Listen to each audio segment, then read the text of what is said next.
El fiscal Julio César Estracera se convirtió en un símbolo de la justicia en Argentina después del histórico juicio a las juntas militares en 1985. Con su voz, tras una vida como discreto funcionario judicial, Estracera pasó a ser el eco de la demanda de castigo y reparación para miles de muertes y desapariciones ocurridas durante los años de plomo, entre 1976 y 1983. Aquel conmovedor alegato, señores jueces, nunca más pasó a ser el broche de una época y de la transición en un país signado hasta ese momento por los golpes militares. Un emblema de la democracia recuperada hace 4 décadas, que en el cine cobró vida en la piel de Ricardo Darín, Estracera en la película Argentina 1985. Pero faltaba una biografía, y justamente la biografía está escrita por Jaime Rosenberg, periodista del diario La Nación de Argentina y autor del libro Julio César Estracera, El hombre gris que gritó justicia. Y vaya si gritó justicia, Jaime. Sí, muchas gracias Jorge por la invitación y por la introducción. Y la verdad que sí, que fue un grito que como vos decís quedó en la memoria de todos los argentinos allá por septiembre de 1985 cuando hace su alegato, el final del alegato de la Fiscalía y bueno, y allí se establecen las penas o el pedido de penas para los 9 integrantes de las 3 primeras juntas militares que, bueno, como vos decís, entre 1976 y 1983 gobernaron la Argentina. Y ese nunca más quedó plasmado en la memoria histórica de Argentina. Pero estamos hablando de un hombre gris, lo presentás así. Y esto es porque era un funcionario judicial discreto, callado. ¿A qué te referís? Bueno, tal vez gris se puede entender peyorativamente, pero la verdad es que no era esa la intención. La intención era plasmar en el título lo que había sido la vida de Estracera hasta los 53 años, cuando había desarrollado una carrera judicial con distintos estamentos, con distintos pasos, fue secretario, después fiscal, después juez. Bueno, había hecho todo el circulito, el caminito, ¿no? El caminito de la justicia, de la familia judicial, hasta que le toca, bueno, cuando empieza el gobierno de Alfonsín, le toca esta circunstancia extraordinaria, ¿no? Lo nombran fiscal de Cámara y ahí su vida cambia, ¿no? Y él toma la decisión personal, ¿no? De dejar de ser un hombre gris para comprometerse con, bueno, esta causa que era la causa más importante para la sociedad argentina, recuperar la justicia, recuperar la autoestima después de 7 años de cruenta dictadura, donde la muerte había sido el denominador común, para parafrasear al libro de Tomás Eloy Martínez, entre los argentinos. Entonces, bueno, ahí toma esa decisión y deja de ser ese hombre gris para pasar a ser alguien protagonista de la historia reciente de la Argentina. Le diste encarnadura a un hombre que nació en Comodoro Rivadavia, que vivía en el campamento de YPF, eso por el trabajo de su padre, y que, bueno, llega a Buenos Aires. Él estudió aquí en Buenos Aires Derecho. Claro, él llega así, nace en Comodoro Rivadavia justamente por el trabajo de su padre, un trabajo duro, ¿no? En el campamento 4 ahí en Comodoro Rivadavia, lo que era en los años 30, ¿no? Imaginémonos, YPF, digamos, los primeros asentamientos para la búsqueda de petróleo. Y bueno, el azar lo hizo nacer allí, pero bueno, después vuelve a Buenos Aires, estudia aquí en un colegio católico, el Colegio San José, va de pupilo, que ahí también le deja muchas marcas esa educación religiosa, para bien y para mal, porque, bueno, él fue un agnóstico toda la vida, pero le deja, bueno, muchas enseñanzas en cuanto a la disciplina, en cuanto al estudio, y bueno, después de unos años entra a la Facultad de Derecho, donde, bueno, ahí empieza a hacer sus primeros pasos en simultáneo con entrar como pinche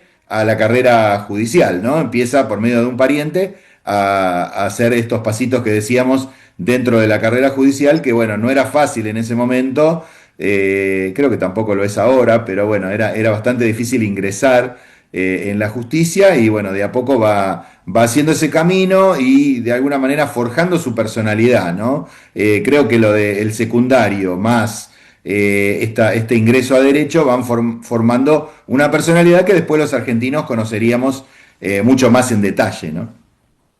Esa personalidad vos la describís con numerosos testimonios, sobre todo de familiares, amigos y demás. ¿Qué te Sí. decían? ¿Qué te contaban? Bueno, en principio me hablaban de su carácter un poco explosivo, ¿no?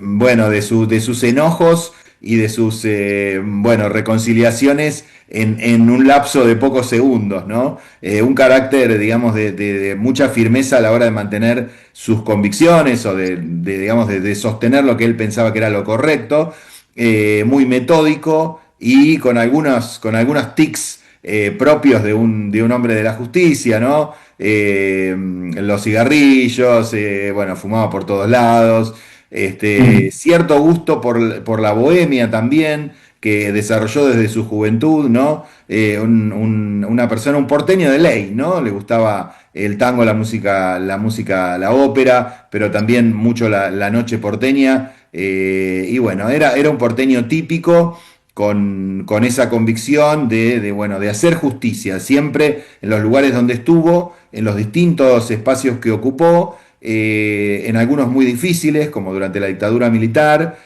tratar siempre de dejar su sello y de quedar tranquilo con su conciencia. Y creo que eso es un poco la personalidad que rescatan todos hasta el último de sus días. Una persona consecuente, una persona coherente, con sus idas y vueltas como todos los seres humanos, ¿no? Pero siempre manteniendo sus principios bien en alto. Un hombre culto y decente. Así es verdad. Culto porque desde el principio con sus padres separados, pero igual los dos tratando de inculcarle el amor por la lectura, el amor por la política. En ese sentido se fue forjando, y también en esto que decíamos de la educación secundaria que recibió, bueno, los padres bayoneses también había además de Biblia, estudió y bueno, de saber los rezos específicos, sabía y del Evangelio, sabía mucho de cultura general. Y decente sí, porque nunca tuvo una denuncia por apropiación indebida de fondos o, digamos, se le cuestionaban otras cosas, tal vez cierto conservadurismo en su modo de pensar, pero nunca se puso en duda en los testimonios que recogí y en digamos, lo que pude leer, los documentos. Nunca tuvo un problema de corrupción. Mirábamos justamente, bueno, en estos días el caso de la jueza McIntosh, ¿no? Que, bueno, es por ahí lo opuesto, ¿no? Alguien que busca las cámaras, que busca la notoriedad. Estracera nunca buscó la notoriedad, se le dio porque, bueno, esa carambola que pasa cuando Alfonsín decreta el juicio a las juntas, los militares tardan tanto que, bueno, Alfonsín decide pasar a la Cámara Federal, digamos, todo el juicio, y bueno, le toca a él ser el acusador junto con Luis Moreno Campo y todo un grupo de jóvenes abogados que los acompañó en la investigación.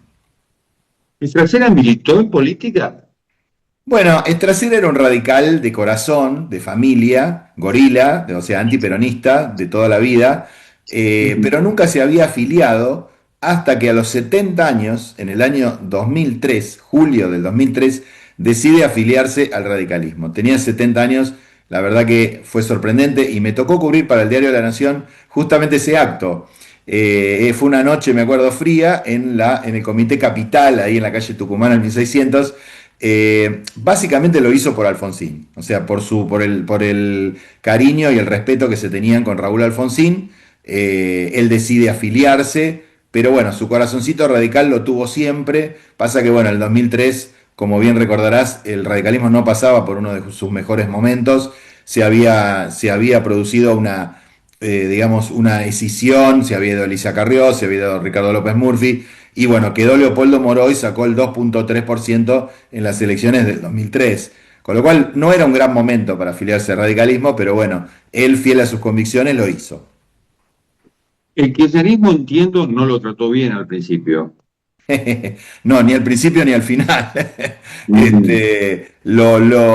Mirá, al principio sí, al principio cuando asume Néstor Kirchner, Strasera rescata algunos elementos. Por ejemplo, el tema del cambio de la composición de la Corte Suprema. Ahí cuando él percibe, bueno, entra Zaffarón y entran otros jueces que Argibay, digamos que él la conocía de su trabajo en la justicia, Carmen Argibay, él está contento con eso, está bien, le parece que es un buen paso. Pero bueno, con toda esa apropiación que hizo el kirchnerismo del tema de los derechos humanos, de su, bueno, de haber sido, digamos, los que de alguna manera repararon 20 años de inacción, como dijo Néstor Kirchner en aquel discurso en la ESMA, lo enojó profundamente. Y ahí, porque bueno, él consideraba que era obviamente una injusticia, que se olvidaban de Alfonsín, que se olvidaban de la Cámara Federal que había juzgado las juntas, que se olvidaban de él mismo con su rol de fiscal. Entonces a partir de ahí se fue complicando el vínculo, se fue agrietando y nunca más hubo una reconciliación. Cristina incluso, Cristina Kirchner lo acusó varias veces de haber sido complaciente con los militares durante la dictadura, una teoría que encarnaba Horacio Berbisky. Bueno, ella hizo suyas, digamos, esas teorías. Y bueno, la relación fue muy mala y en los últimos años Trasera no ahorró calificativos, adjetivos calificativos para con el kirchnerismo. Bueno, todas las críticas que se te puedan ocurrir, desde, bueno, críticas a su cercanía al chavismo, a diciendo que, bueno, en realidad nunca les preocuparon los derechos humanos y lo usaron políticamente. Así que el vínculo fue tenso, te diría desde 2004 hasta el febrero del 2015, que bueno, que fallece Trasera, ¿no? Claro. Antes había sido embajador en el Consejo de Derechos Humanos de la ONU en Ginebra.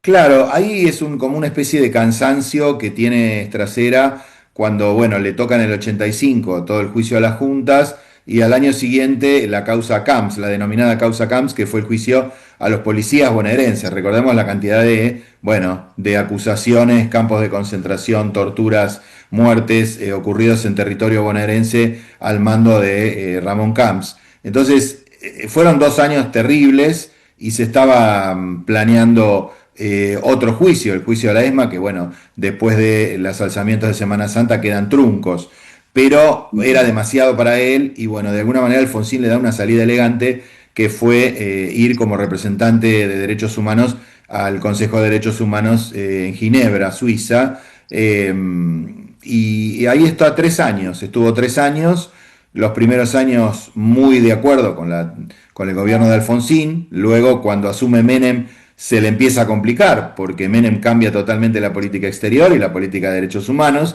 ahí se siente un poco incómodo, se va sintiendo incómodo, y con los indultos, obviamente, diciembre de 1990, él decide renunciar y vuelve acá a Buenos Aires, completando 3 años como diplomático, entre comillas, porque él no había hecho la carrera diplomática, pero era un símbolo, ¿no? Todos lo veían como el símbolo del juicio, de la reparación para la sociedad argentina de lo ocurrido durante los militares, y así lo vivió él también en esos 3 años que estuvo en Suiza. ¿Crees que la sociedad en su conjunto entiende la figura de Trasera? Bueno, yo creo que colaboró bastante el tema que vos mencionabas, el de la película Argentina 1985, para que las nuevas generaciones pudieran conocer lo ocurrido durante la dictadura. Muchos de los que tienen menos de 40 años no conocen en detalle esta historia, la historia real, ¿no? De lo ocurrido en la Argentina, y ni hablar de lo ocurrido en la dictadura, que fue bastante más atrás. Pero creo que la película colaboró porque, bueno, al tener personajes conocidos, como Darín, Peter Lanzani y otros que estaban en la película, se pudo acercar el tema a los más jóvenes y bueno, creo que también en mi humilde aporte con el libro también espero poder llegar a las generaciones más chicas, como para que también, aunque sea, les dé un poquito de curiosidad al ver el libro a las vidrieras y digo, bueno, a ver quién fue este señor de bigote, con ojeras, peinado la gomina y el cigarrito ahí siempre entre los dedos, qué hizo por la Argentina, ¿no? Y creo que sería misión cumplida si muchos jóvenes pudieran acercarse a esa historia, porque es nuestra historia, la historia de nuestra reivindicación, de nuestro regreso, nuestro retorno a la democracia, que bueno, hay que cuidarla como una plantita todos los días y más en tiempos de negacionismo como los que estamos viviendo, ¿no? Jaime, muchísimas gracias y muchísimas gracias también por contribuir a la historia reciente, pero historia al fin. Muchas gracias a vos y a Cadal y bueno, hasta cualquier momento. Y esto ha sido Cuarto de Hora, el programa de Canal TV que se retransmite en el canal E de Buenos Aires. Nos encontramos en la próxima. Chao.